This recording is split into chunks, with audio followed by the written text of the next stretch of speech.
Hare Krishna. And we will begin. So please accept my respectful obeisances. Yes, Prabhu, I will be introducing you. Okay. Then we will begin. Just quick introduction, dear devotees. Thank you for joining. His Grace Deena Bandhu Prabhu is born in Los Angeles, California, in USA. He joined Krishna Conscious Movement in Boulder, Colorado in 1969. He first met Srila Prabhupada in 1970 in Los Angeles, where he got initiated. Sorry for the disturbance. I'm outside. He opened the first temple in Dallas, Texas. He was the president of the Portland Temple from 1972 to 78. 1980, he moved to Colombia and he preached Spanish. 1984, he moved to Vrindavan. So it's almost like 36 years, 37 years in Vrindavan. Vrindavan Dham ki jai. The Devi ki jai. 1986, he was appointed the president of Krishna Balaram Temple for 3 years, 3 months. Around 1988, Baba Madhav Das approached him to take over the restoration project of Vrindavan. So he started taking people out on parikrama since he was the president.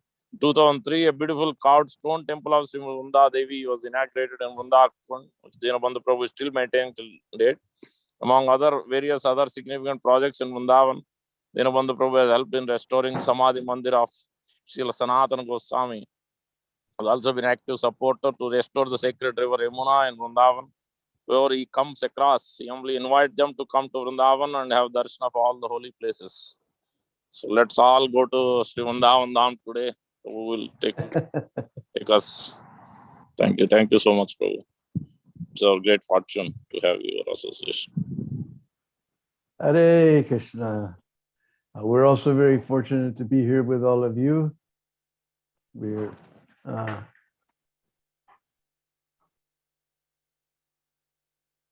going to take you all to Vrindavan today without ticket, without visa, and no security check, and no vaccine report. So Lord Balaram's Appears Day is coming in a few days, so we thought we'd talk a little bit about Lord Balaram. And we have a wonderful song, because in Braj, Balaram is known as Dauji. Bolo Sri Dauji Maharaj ki. So this is a nice song that mentions Dauji's name. So it's a nice little Brijvasi bhajan, very famous one.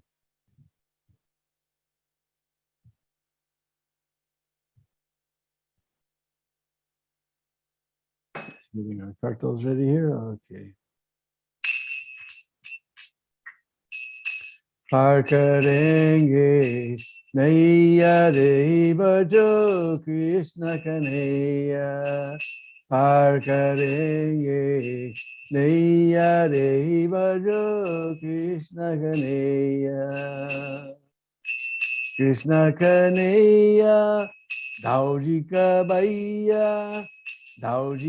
भैया कृष्ण कन्हैया पार करेंगे नैया रे बजो कृष्ण कन्हैया पार करेंगे नैया रे बजो Krishna Kanhaiya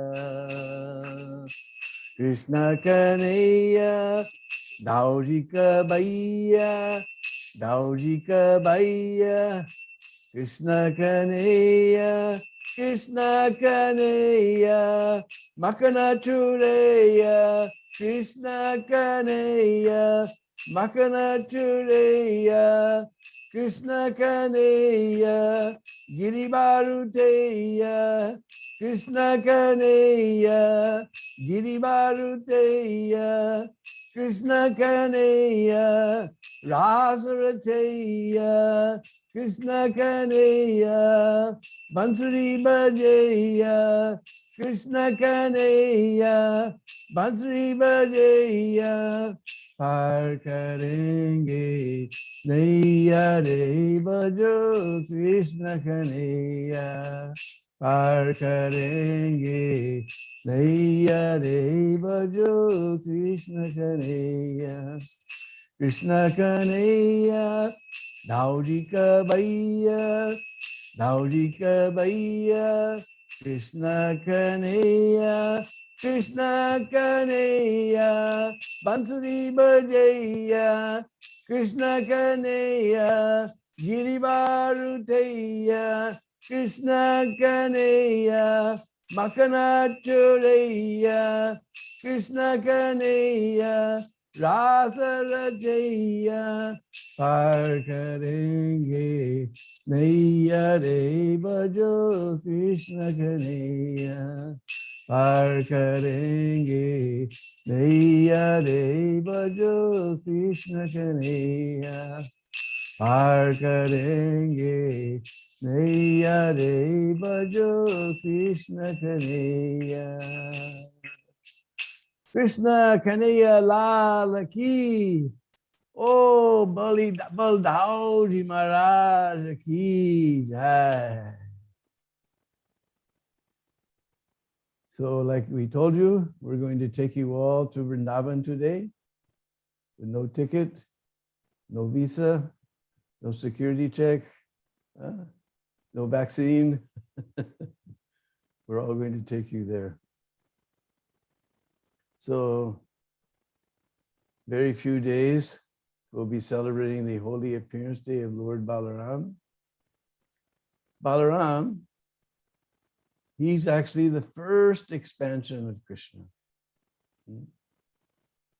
He and Krishna are non-different. Only difference in color. Baldauji is white like milk. We know Krishna is Shamar, black like a blue lotus or a monsoon cloud. And he carries different weapons, a plow, and we say club, but actually you'll see in Braj, Dauji's weapon is a mussel. We'll explain about that a little later. But we don't have, our English language is not technologically transcendental. So we say mussel, but I'll explain about it. And Balaram, he's practically everything. He loves to serve Krishna. He serves as his bed, he serves as an umbrella, his shoes, his walking stick. Even this whole Braj Mandal is expansion of Lord Balaram. He's very, very special. In fact, we find in the Chaitanya Charitamrita, in Adi Leela, chapter 1, verse 7. The first 14 verses of Chaitanya Charitamrita are very, very special. So verse number 7 says, Sankarshanakara toi shai garbo dashai chai poyab dishai Sesastarya samtya kalas nitya nanda ke raman mama narastu. So from Baladev expands Mahasankarshan in the spiritual sky. And from him comes a Chatravyuha Vasudevani Ruda Praduna, another Sankarshan. And then another Chatravyuha expands, and from that Sankarshan there expands Karnatoya Shahi, the Vishnu who lies in the causal ocean. He's expansion of it, ultimately of Balaram. Then Garbhodashayi, in the Garbhodak ocean in each universe, that Vishnu, Garbhodakshayi, he's also expansion. Then Payobdishayi. Payas means milk in Sanskrit. So he's in the Swetadvip, ocean of milk, as Shirodakshayi Vishnu. And then Shesha, he's also Shesh. So all these, Sheshasya Anamsa Kalasa Nitya, these are all expansions or plenary portions of Nityananda Balaram. This is Lord Balaram. He's very, very special. And Balaram's appearance, first, let us discuss something about why we're celebrating Lord Balaram's appearance on the coming Purnima, which is known as Shravan Purnima. Because according to Garga Samhita, and we see in Braj, everybody celebrates Balaram's appearance on the 2 days before Radhastami. They call it Balaram Chat. But Jiva Goswami in his Gopal Champu in Gaudiya Sampradaya, we don't accept this, because if he was born 2 days before Radharani, that means he's way older than Krishna, but he's 1 year older than Krishna. So, but we read in Srimad Bhagavatam that they both began to crawl together. First of all, they both turned over in bed for the first time together. They both began to crawl together. They both somehow took their first step together. Everything, their name-giving ceremony was together. They spoke their first little words together. So they did it all together, then they must be almost the same age. So Jiva Goswami argues that Shravan Purnima is actual appearance of Balaram. Therefore, we're celebrating next Purnima that's coming up. Balaram Purnima, Shravan Purnima, we call it. End of Julan Yatra. This is according to Srila Jiva Goswami, who's our Acharya. And Balaram's appearance is very interesting. We all know most of the story that Devaki, she was pregnant for the 7th time. And everybody was waiting for the next child to come, because all the other 6 children had been killed by Kamsa. But then Krishna called Yogamaya. He said, "Hey, Badre. Hey, Badre. Oh, auspicious one." He wanted to give her encouragement, because he was going to give her a very heavy task. That person in the form of Sheshnag, who holds all the universes on his hoods, she has to carry him across the Jamuna and put him in the womb of Rohini. Very heavy task. So he says, "Hey, Badri." The spiritual master or Lord, whenever he gives the instruction, he also gives the energy, the mercy to be able to carry out that instruction. So he told Yogamaya, you switch him or you put him into the womb of Rohini. Actually, just like Krishna, if you know the story from Gopal Champu, Krishna was born in Gokul. He wasn't born in Mathura. That was Bahasudeva. The same way, Balaram also doesn't appear outside of Braj. He appears in Braj. So there was Mahasankarshan in the womb of Rohini, and Devaki, and in Rohini was already Balaram was there. So that Mahasankarshan merged with the body of the original Baladev, who was in the womb of Rohini. Because Vasudev sent her to Braj when she was pregnant. He sent her to Braj to have her child. Now it's very interesting. One day on Janmashtami or Balaram Purnima, no, Janmashtami, His Holiness Radha Govinda Maharaj told us about a very interesting Vaishnava named Harisuri. And Harisuri has wonderful realizations.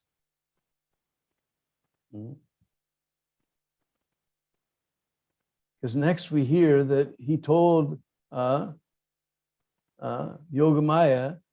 that he will be called Sankarshan, because he will be attracted to the womb of Rohini. He will give his family members great pleasure. So he'll be known as Ram. And he'll be very strong. He'll be known as Balabhadra. So meditating on this, Harisuri says that Krishna did this just to alleviate all of our doubts. Because Balaram is appearing as the older brother. So we may get some doubt. Is Krishna the Supreme Personality of Godhead? Krishna is tu Bhagavan Swayam? Or is Balaram? He's the older brother. But Krishna, he gave the name. Harisuri argues that someone in a superior position, the grandmother, grandfather, auntie, uncle, at least the mother and father, they give the names. So Krishna gave all the names before his birth, just to allay our fears. Who's actually Krishna's tu Bhagavayam Swayam? Who's the Swayam Bhagavan? He's appearing as older brother. This is the part he plays. So he appeared as the older brother. And in Mathura, everyone understood that Devaki had a miscarriage. And finally, on the Shravan Purnima day, Lord Baladev appeared. But as soon as he appeared, he was just like a lump of flesh. He didn't move. He didn't try to do anything. He didn't cry. Just lump. Jarvastu. But whenever he comes on the lap of Yasoda, where Krishna is lying, about to be born, he becomes very active. As soon as he goes away, he becomes very dull. And then when he's on Yasoda's lap, he becomes again very active. And finally, 8 days later, on Krishna Paksh Astami of the Bhadra month, Krishna Astami day, when Krishna was born, then Baladev showed his real form. It's one interesting detail we get from Gopal Champu. Like that. So Balaram,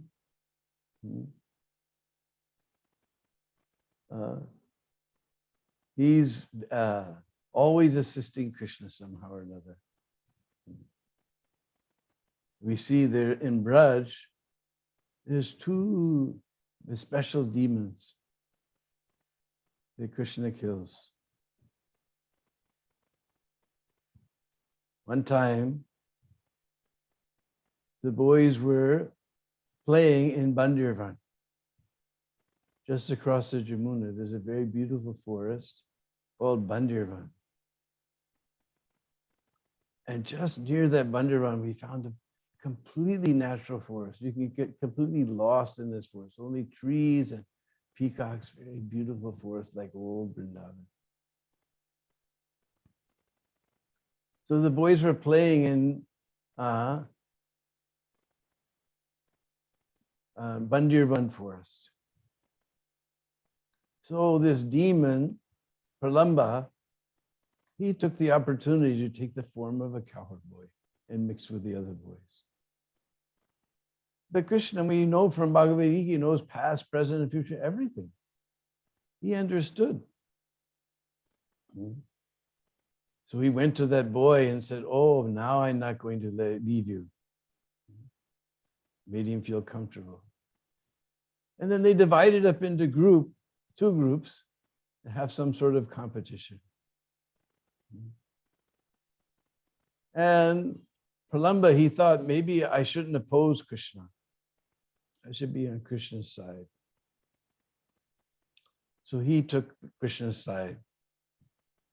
And the deal was, whoever lost had to carry the other one on their shoulders. So Krishna's side lost. So Krishna had to carry Stoka Krishna on his shoulders.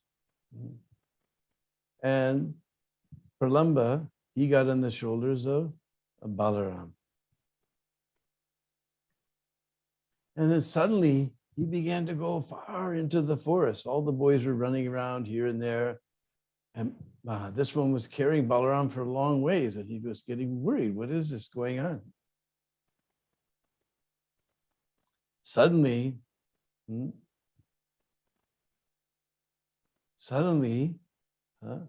Pralamba revealed his real form. He expanded in this huge form with golden helmet and jewelry, big red beard and everything. And Balaram was so surprised. This cowherd boy has changed in all respects. He's changed in all respects.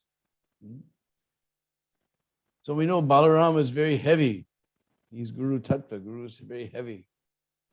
So he became heavy like a mountain. And that Pralamba Sura, he was feeling the weight. And Krishna took his fist. He saw this. He understood this Pralamba Sura wants to take me away and kill me. He wants to do it far away, especially from Krishna. So he can't intervene. So he wound up his fist and pow, he smashed him in the face. And he whirled around and fell down dead on the ground. And blood was flowing from his mouth. It looked like manganese from a mountain that Indra has cut with his thunderbolt. Like that, Krishna cut him down just like Indra cuts down a mountain with his thunderbolt. And all the cowherd boys said, sadhu, sadhu, sadhu, sadhu. They were all very happy for Balaram. Even the demigods began to shower flowers on Krishna. In this way, Pralambasura was liberated. Now, who is this Pralambasura? We find in Garga Samhita, there's a story how Kuvera, who also takes part indirectly in another one of special Leela in Gokul, he had a special garden with so many beautiful flowers. One day he noticed that some flowers are missing from his garden. He became very upset. Whoever steals anything from this garden, he will turn into a demon. So there's two Gandharvas named Huhu and Haha. That's actually their names. We hear about them in some other pastimes. But Huhu had a son named Vijay. And Vijay was traveling around with his little Veena, and singing, he passed by this garden. He saw these beautiful flowers. He didn't know about the curse. So he went there and began to pick the flowers. Immediately, Kuvera came and said, now you're going to become a demon. And Bijay fell at the feet of Kuvera, please, please, please. Kuvera said, all right, after many years, you will be liberated by Lord Balaram when he appears at the end of Dwapar Yuga. So he wasn't actually a demon. He was just it was the wrong place at the wrong time.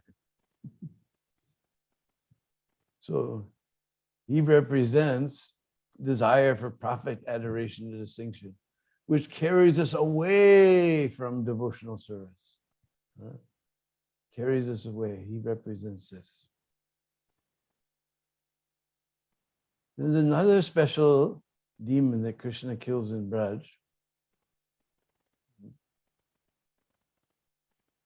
One time, the cowherd boys were coming from Govardhan. So they were on the western side of this Talavan forest. How do I know they were on the western side? Because having lived here in Braj in the summertime, the wind blows from the west, away from the west. And as soon as rainy season comes, just like now, or at least we're having some rain this season, suddenly clouds form on the eastern horizon, and this cool breeze begins to blow. And that is blowing from the eastern side. So the boys, they smelled the fruits in Talavan forest. So it must have been blowing from the eastern, they must have been on the western side to smell the breeze coming from the east, to smell these fruits. This was my speculation. But Biswanath Chakravarti, now somebody has translated the Sarata Deepika, his commentary on Srimad Bhagavatam, and there it explains that the boys were coming from Govardhan, they were coming from the western side. So it was about noontime, they were a little hungry, and this nice breeze was blowing from the east. Because also having lived here is another reason I speculated, was the tal fruits become ripe in the rainy season. So I knew the wind was blowing from the east. So they went to Krishna and Balaram and said, oh, do you smell this delicious aroma? Oh, these fruits smell so sweet. But nobody goes in this forest because there's one fellow there named Denuka in the form of an ass with all his ass friends. And they never let any Vaishnava or Vrishbasi take these fruits. They're all servants of King Kamsa. Because Kamsa made alliances with all the demons to secure his position. So they used to pick all these fruits and guard this forest, and no devotee or no Vaishnava, no Vrishbasi, no one could take these fruits. And they would give them to Kamsa. And then whatever was left over, they would enjoy. So please, you guys, you can get rid of these demons and we can enjoy these tall fruits. Let's go. And Krishna, he looked at Balaram. Why did he look at Balaram? Because, we'll hear in a minute, this Dhanukasura in his previous life, he was his name was Sahasik, and he was descendant of Bali Maharaj. We're going back and back and back, he's descendant of Prahlad Maharaj. And Krishna had promised Prahlad He would not kill anybody in his dynasty. So Krishna can't kill him. So he looked at Balaram. So Balaram said, come on, let's go. Chalo. So they all wandered into the forest, and Balaram took a tall tree and he began to shake it like this. Now there's a couple of tall trees left in there in Taliban. I can't even move them a micromillimeter. Baldauji, he just shook it like this. And all the tall fruits began to fall. Thud, thud, thud, thud, thud, thud, thud, thud, thud, thud. This woke up Dhenukasura, who was having a nice nap in the forest. Who's stealing my tall fruits? So he came there, he saw this beautiful white form of Baladev. And then he did something completely questionable. He turned his back on Baladev. We never turn our backs on the spiritual master or the Lord. If you see in all our temples, we have big sign, no selfies allowed. Because everybody comes and they put themselves in front of the Lord and take their picture. So we don't allow. Not only turned his back, he began to kick Balaram with his hind legs. And Balaram, he felt it just like a garland of flowers. He laughed. This infuriated Dhenukasura even more. He began to kick harder. So Balaram thought, this is enough. And he grabbed that hind legs of Dhenukasura and he whirled him around. Whirling around, he left his body. And then Balaram whirled him and threw him into the top of a huge tall tree. And that tall tree began to fall over. It hit another tall tree. And that one hit another tall tree, just like a bunch of dominoes. Bum, bum, bum, bum, bum, bum. Looked like a hurricane. Bhagavatam says, looked like a hurricane went through the forest. Then all the other ass demons came to avenge the death of their friend, of their leader. So now Krishna can get into the act. Dhenukasura is dead, so now he can get into the act. So then Krishna and Balaram both, they began to grab these demons by their hind legs and throw them into the tops of the trees.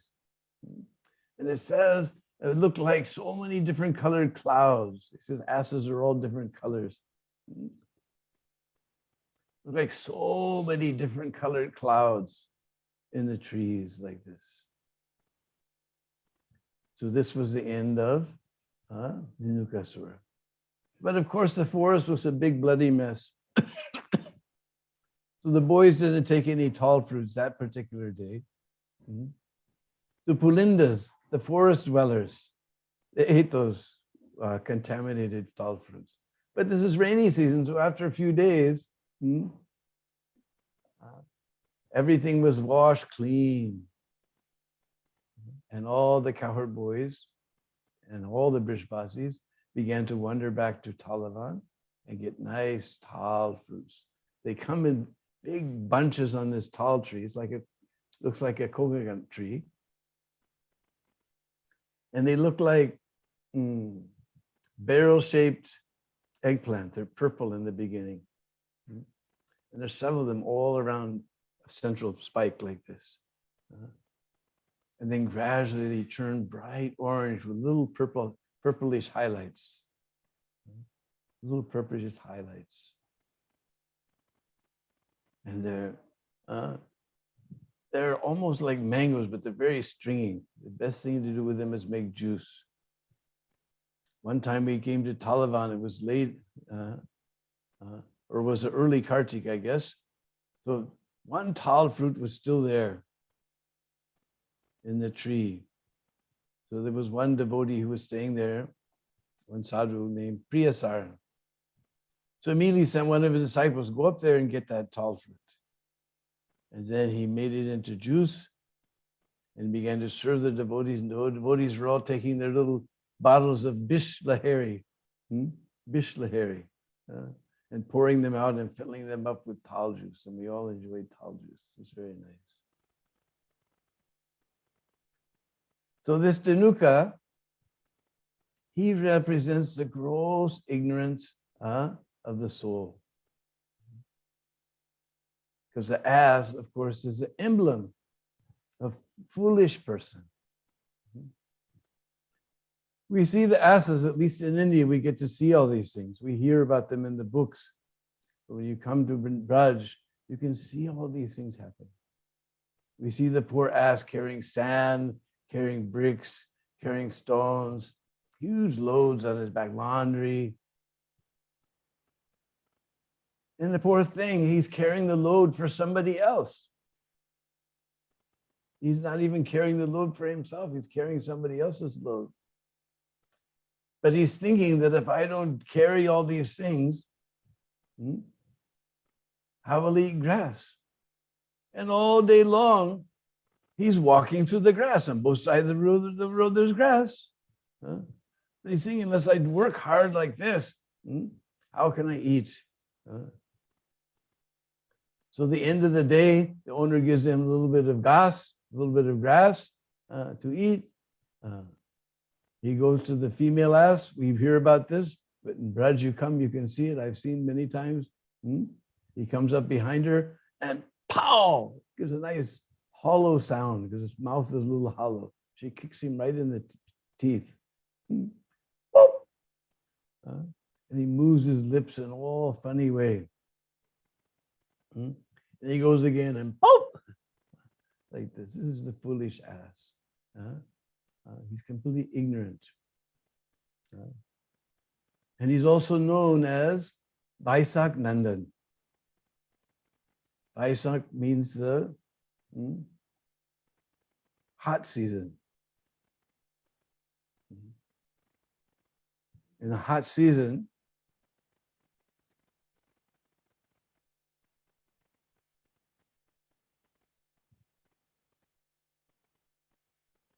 there's very little grass.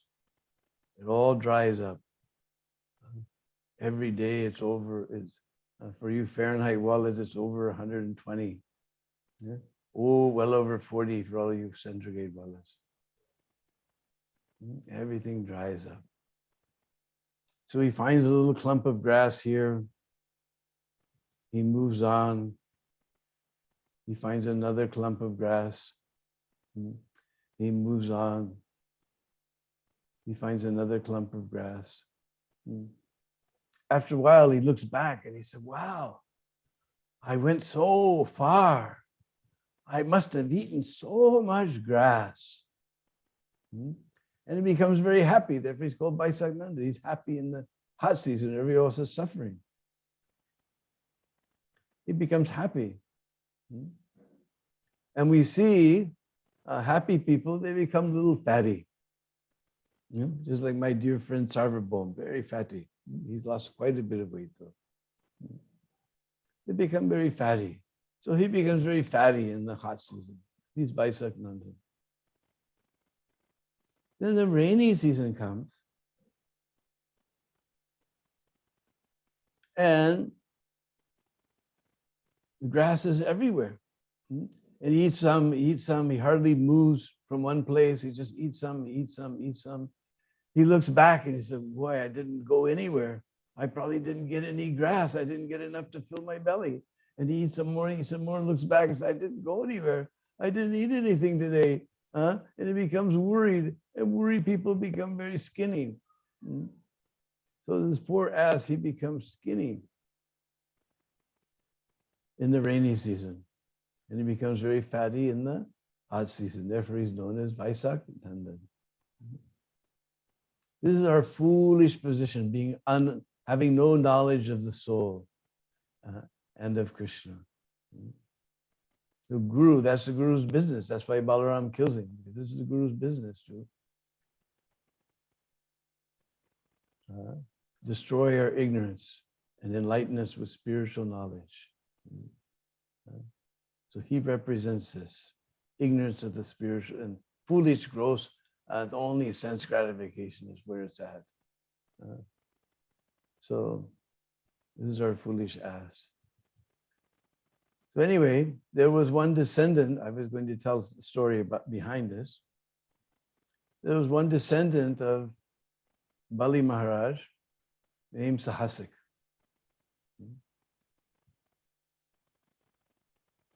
And one time he was enjoying in the Nandankanan, the beautiful forest of the demigods, with so many beautiful girls. And they were drinking and carrying on and making a whole bunch of noise. So Durvasa Muni was nearby. This noise disturbed his meditation. He was also in the Nandakanyan forest. So he came there, he saw this Sahasik. He said, "You're a foolish ass-like person. Therefore, you should become an ass." He fell at Durvasa Rishi's feet. He said, "After many, many years, Lord Balaram will come here and liberate you from this evil body." So Krishna can't kill him because he's coming in Prahlad Maharaj's line. He props, "I won't kill anybody in your line." So Balaram has to kill, because Guru has to destroy our ignorance. This is the Guru's duty. And we go there to Talavan. Only, like I said, there's only 2 or 3 tall trees left. There's a beautiful lake around the Kund. And there we see little deity of Kanaya, small deity of Kanaya, and a great big tall deity of Dauji. Now he's black, and everybody always asks, why is he black? And I always ask, counter with, why is Ras Bihari in Mumbai, why is he white?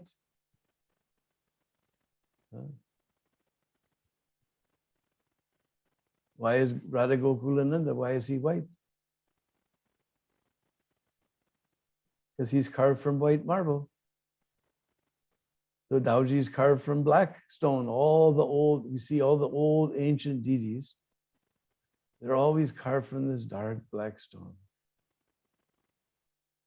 Just like you've been to on Navadvip Mandal Prikrama, one place there's Nrsimhapoli. There's Lord Nrsimhadev. An old deity is there. And Nrsimhadev is black. Anybody ever saw Black Lion? We never saw Black Lion. He's black. He's carved from black stone. So he's carved from black stone. But you can tell that it's Krishna, Balaram, because behind him is Ananta Shesh. And he's got his hand. They leave the curtain open a little bit. You can see his hand on his chest. He's holding his container, his little glass of. My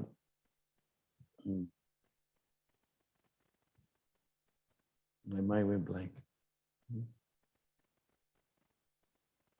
Anyway, the sweet liquor that Balaram likes, honey liquor that he likes to drink. Varuni. Varuni, yes, Varuni. You can see on his shoulders, Varuni is there. So that's how you can tell it's Balaram. And then there's a little deity of Revati. Now Revati, she's actually not part of Braj Leela. Somebody out of sentiment has established Revati there. But Revati is not actually part of Braj Leela. But since she's there, we'll go outside of Braj a little bit.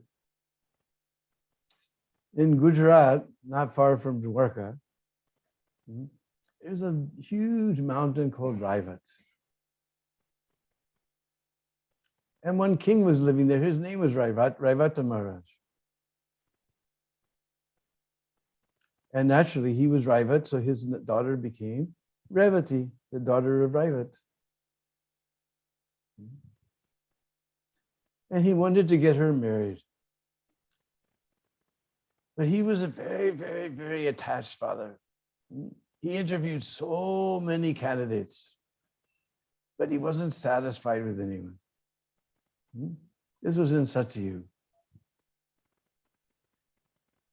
He interviewed so many people. Nobody could find who was the proper candidate for his daughter. Very picky fellow. So finally, he decided to go discuss the matter with Lord Brahma. So he and Revati, they went up to Brahmaloka. And just like when you go to your GBC, your temple presence, a big sign on the door, meeting going on, don't disturb. So Lord Brahma was in a meeting with the demigods. So he was asked to sit down and wait. Now, there's one sage in America named Murphy. He describes as a meeting is an event where hours are lost and minutes are kept. So hours went by. But Lord Brahma, he's on a different time scale. So meanwhile, on the earth, so much time had elapsed. In fact, when he finally got to see Lord Brahma, he told him all about all the people he'd interviewed, and Lord Brahma began to laugh. He said, all the people you talk about, they have died, their children have died, their children have died. Nobody even hears their names anymore. But not to worry. When you get back, not far there in Dwarka, there's a very handsome fellow named Balabhadra. He will be the perfect match for your daughter. So they came back down to earth, and just as Balaram had said, everything had changed. They saw the trees were small, the people were small, everyone was small. And he went to Lord Balaram. And Balaram, he looked up at this big, tall girl. Now in India, we always try to make the marriages equal. You know, the husband and wife, they should be equal in all respects. They have same caste, the same color, same mentality, everything, same size. Just like one time our pujari in Bandhu, he had a big shock. Dear friend of mine named Krishna Chaitanya from England. He was married to, he was so black, he made the daytime look like nighttime, or nighttime look like daytime, excuse me. And his wife, Jamuna, she was so white, she made snow look like coal. And they came to Brindakun, and Pujari said, they're husband and wife? Nobody in India would ever make a match like this. So Balaram, he looked at this big, tall girl. So he took his plow and he brought Revati down to size. And then he married her.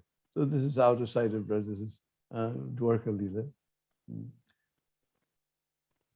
So Balaram, he's holding this plow because he has to make her heart a nice place for the Lord to appear and for the Bhakti Lata Bij to take root. It's like now it's rainy season. In the beginning, just before rainy season comes, we see all the farmers are up plowing up the fields.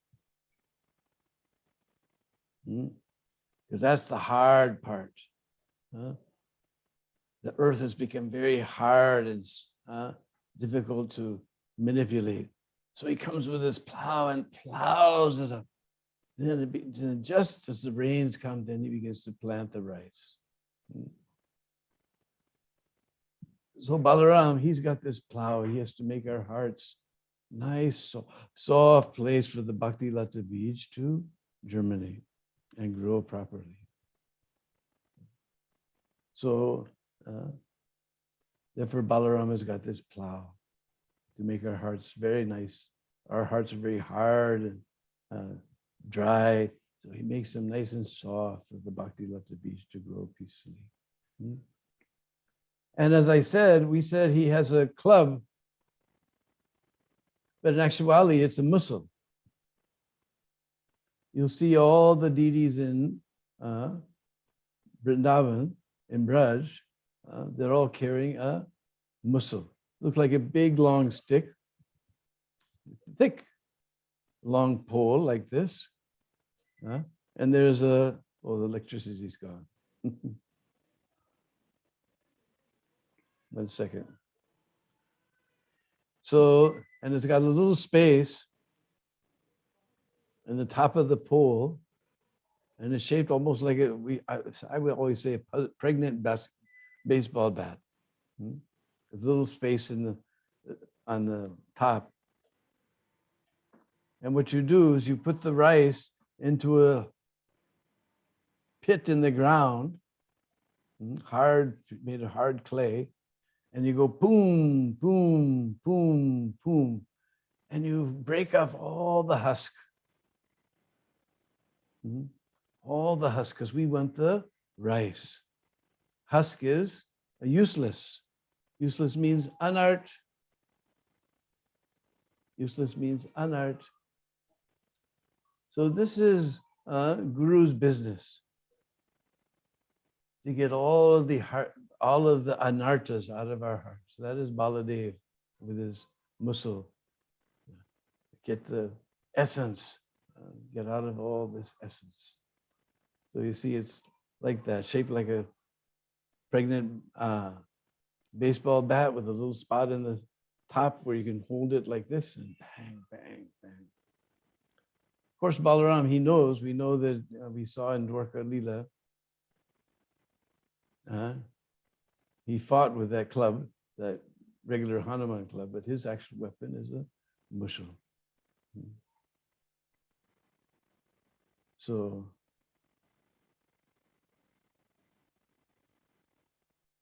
this is our Lord Balaram's appearance day. Is coming very soon.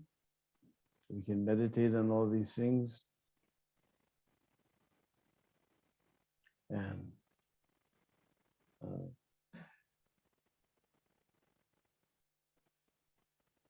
Lord Balaram, he's always trying to protect Krishna. In fact, they say that's one of the reasons, if you go to Nandagaon, where they have another Krishna Balaram temple there, you'll see that they're both dressed exactly the same. Same mukut, same flute, same dhotis, everything exactly the same. And if you ask the pujaris why, they'll tell you many reasons. But one of the reasons is that Baldao, he feels I'm the older brother, so my duty to protect my younger brother. Out there, sitting out there, you have an older brother. Does he protect you or fight with you? But Baldao, he feels I have to protect my little Kanaya. So he dresses completely the same, with same flute, same dress, same har, same mukut, same everything, same to same. So the demons can't tell who's Krishna and who's Baldao. That's one reason. Other reason they'll tell is that, just like we're experiencing on this Shravan Purnima, Balaram appears and 8 days later, Krishna appears, so they're almost like twins. They're almost like twins. So sometimes when people have twins, they dress them exactly the same. So if you go to Nandagaon, you'll see Krishna and Balaram. They're dressed almost exactly the same. But you can tell Balaram, if you look closely, you can see he's a little bit taller. And if you have very good eyes, you can see that his eyes are a little reddish from drinking too much Baruni. Otherwise, they're almost exactly the same.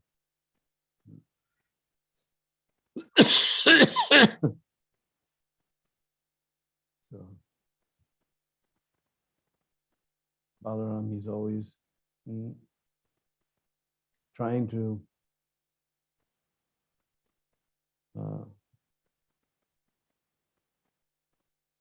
be the older brother who has to be obeyed, because in his previous incarnation as Lakshman, he was a younger brother. And he always had to follow the orders of his older brother. And it was very painful for him. Lakshman was very angry when he heard that their father, Dasarath, wanted them to go to Ram to be banished. He was furious. But he couldn't do anything. His little brother said, no, whatever our father desires, that we should follow. They went to the forest. When finally at the end of the whole battle with Ravana, they brought Sita from the Shok Grove. And first of all, she was coming in a pelican. So Krishna, he stopped the pelican. He said, Sita should come out walking. And Lakshmi looked, what? What is this? Our mother Sita, the goddess of the whole world, she should walk? But Ram was thinking that all these Banaras, they fought so hard for Sita, they should get her darshan. And then when Sita finally came,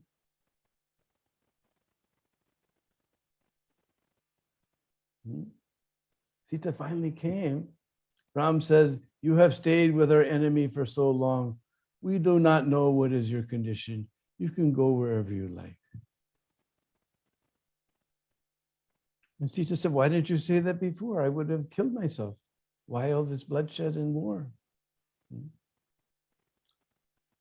He said, Lakshman, you do me one favor.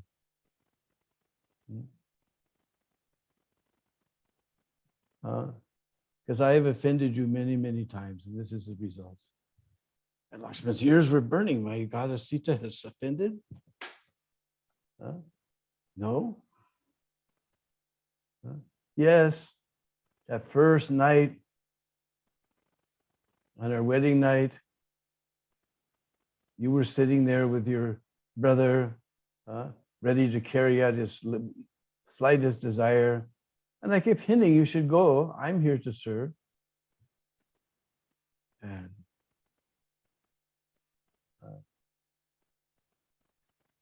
Ram and Lakshman said, I've been serving my older brother for my whole life.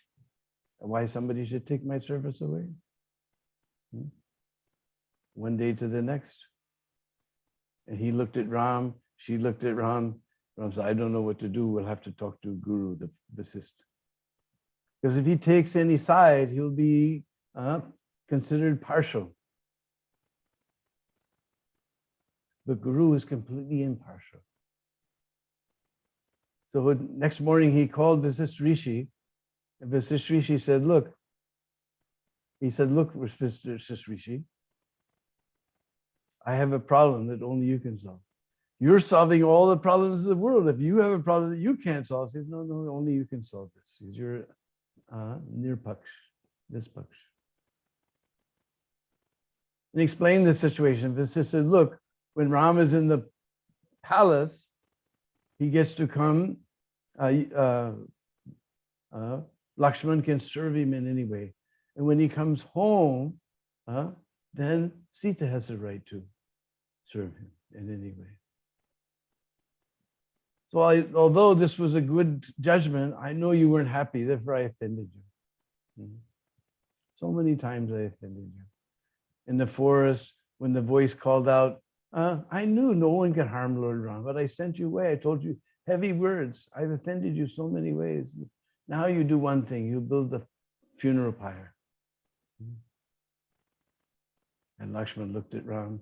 He's going to say, no, it's all right, it's all right. Ram was grave. Then he got the wood. It was as if his body was moving, but his heart wasn't there. He built this funeral pyre. And he said, in this incarnation, I was the younger brother.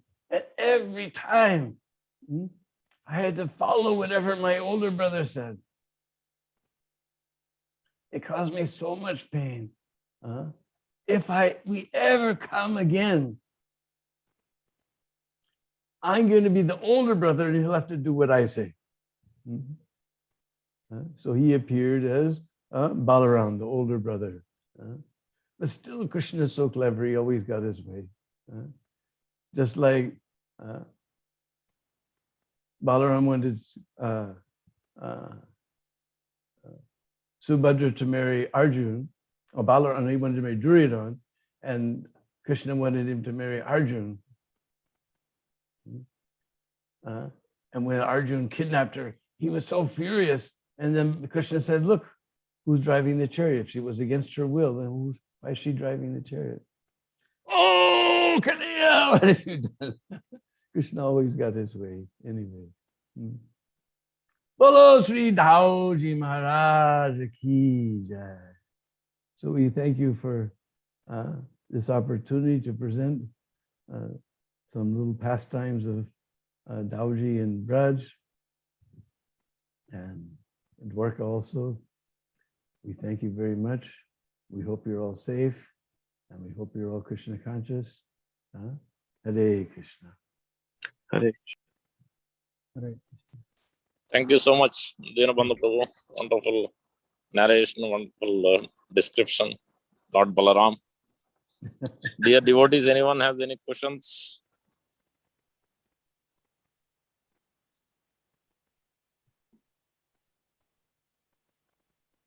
Please ask.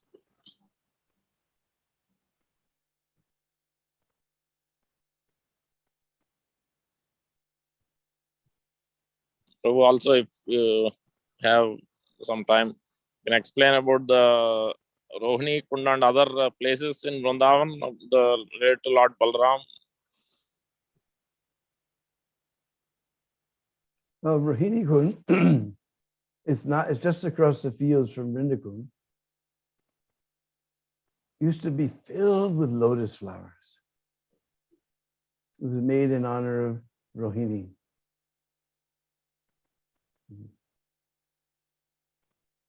It used to be filled with lotus flowers, but unfortunately that water comes there to that kund from the canal. And the canal water is so polluted and lotus flowers can't grow in polluted water. I remember when I first came to Braj one time, there was one day called Bandihar Prikrama. All the Brijvasis do Prikrama Vrindavan at night. And down our Ramanriti road, especially this one ashram is there. They always made a very special pool bungalow, and they had all a lake with a little artificial lake with so many lotus flowers. And I asked him, where are all these? Because I never see lotus flowers in Braj. He said, oh, these all come from Rohini Kund. So one time I went and saw it, actually in the old days, 30 years ago. There used to be lotus flowers. Now it's completely, hard to find any place in Braj where there's lotus flowers. Thank you, Prabhu. I think one Mataji or has a question. Okay. Go ahead.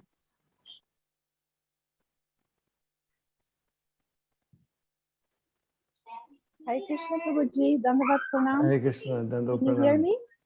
I can hear you perfectly. Yes, I'm calling from Mayapur, and I had a question, Prabhuji. Yes. I was wondering what is the best way we can please Lord Balaram on our everyday service? What is the best way we can please Lord Balaram? Yes, Prabhuji. Well, Balaram is Guru Tattva, so the best thing to do is somehow please Srila Prabhupada. If Srila Prabhupada is pleased, then Balaram will also be very pleased.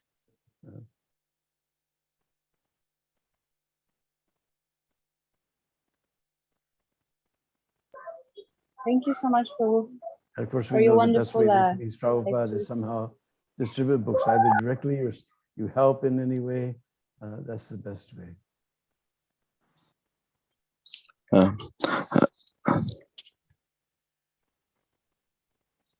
Yeah. Ajay Prabhu, go ahead. Yeah, Hare Krishna Maharaj, Dandavat Pranam. Hare Krishna, Dandavat Pranam. Maharaj, Balram is also Nityananda in Yes. Chaitanya Mahaprabhu. Right? Can you please? I heard like he used to fall at people's feet to asking them chant Hare Krishna. So can you please explain how merciful Nityananda was? You just explained already. Nityananda was so merciful. He used to use a fall at people's feet. He's the supreme personality of Godhead. We just heard that verse we told from Chaitanya Charitamrita, that all of these Vishnus and Sesha and everyone is just his expansion or his plenary passion portion. So huge responsibility he has, but still he was falling at the feet of people. It describes when Lord Chaitanya sent him from Puri that you go save the people in Bengal. Lord Nityananda used to walk in such a way, he would get everybody chanting. Even atheists would chant. He's so merciful. And even the most fallen, this Jagai Marai is the best example of how merciful Lord Nityananda is. And Srila Prabhupada is the full manifestation of Lord Nityananda's mercy. And no one more merciful than him, because we were the most fallen. We were such people that Yamaraja, Secretary Chitragupta, he broke his hard drive trying to keep track of us. But Prabhupada came amongst us and brought us out of this darkest of ignorance and showed us the light of Krishna consciousness. So he's the full manifestation of the mercy of Lord Nityananda. I remember there was one person, so many times he did something wrong in the temple, and they would try to throw him out, and Prabhupada said, no, Lord Nityananda's mercy is unlimited. You don't understand. So Prabhupada is the full manifestation of Lord Nityananda's mercy. To leave, I'm just, crossed 72 the other day, and Prabhupada left India at 70 to start this Krishna conscious movement. I can't imagine. I'm just to move around my room is a big hassle. What to speak of go leave my room and go to another country. We can't imagine how merciful Prabhupada was. He was a full manifestation of Lord Nityananda, Lord Balaram.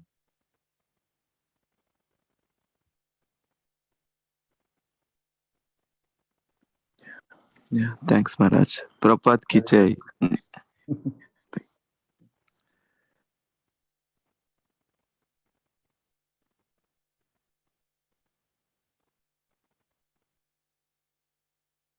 I see the farmers, they do the plowing, and then the planting of the rice and harvesting, everything else, they just hire some cheap laborers to do it.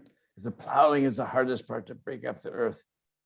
So Prabhupada's like that. He's gone all over the earth and plowed it all up, made it ready. We're just the hired laborers coming behind, planting the seeds and collecting we're nothing. But Prabhupada, he plowed up the whole earth planet and made it ready for Krishna consciousness.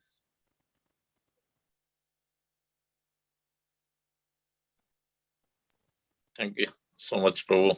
Thank you so much. Yeah. Thank you. The tall fruit is Tadgola or Munjalu. Different names are there in India, in different languages. Yeah. Many of us are familiar with the tall fruit, very sweet fruit, tall fruit. Madhubad Prabhu or Devakananda Prabhu? Devakananda Prabhu or Madhubad Prabhu, you are there? I want to conclude. Hare Krishna. Thank you very much, Bandhu Prabhu. No, thank you so much for inviting me to talk about Lord Balaram. No, it's so nice to hear from you about Lord Balaram and about the pastimes of Lord Balaram in Braj and Dwarka. Thank you very, very much. We're honored. No, it's my honor. I'm so happy to be with all you. Nobody's coming here, so I'm happy to be with all of you. Yeah. We pray to the Supreme Lord that we can come soon. Yeah. To Raj.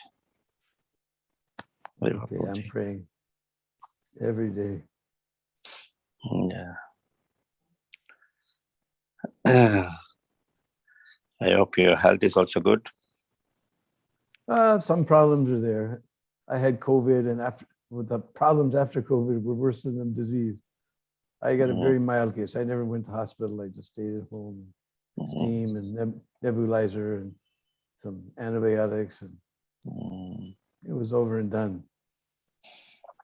But some problems popped up after. That's one of COVID's secret weapons. After it's gone, it leaves a trail of destruction. But we're working on those. Okay. We pray that normalcy have many, many healthy years ahead so that we can guide us more and more and immerse us in the pastimes of Raj. Yes. Thank you very much, Prabhuji. Hare Krishna. Hare Krishna. I'd like to chant 3 times loud. Hari Bol, Hari Bol, Hari Bol, Hari Bol, Hari Hari Bol, Bol, Hari Bol. Jayakananda Prabhu, if you're there, you want to say something? Hare Krishna.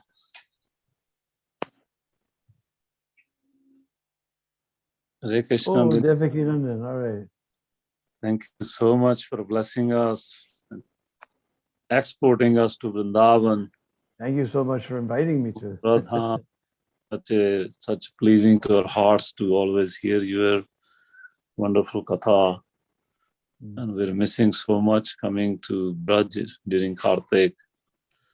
So please pray for us. To Radha Shyama Sundar Ji, Krishna Balaram Ji, they can also allow us to come again. Yes. To take parikrama and go to Vrindakund with you and sit on the banks of Vrindakund and hear Krishna Katha from you. Thank you. Thank you so much. Okay. Thank you so much for allowing me this opportunity to serve you all. We're so fortunate. Thank you, Prabhuji. Hare Krishna. Hare Krishna. Thank you, Prabhu. I think probably we'll conclude the session here today.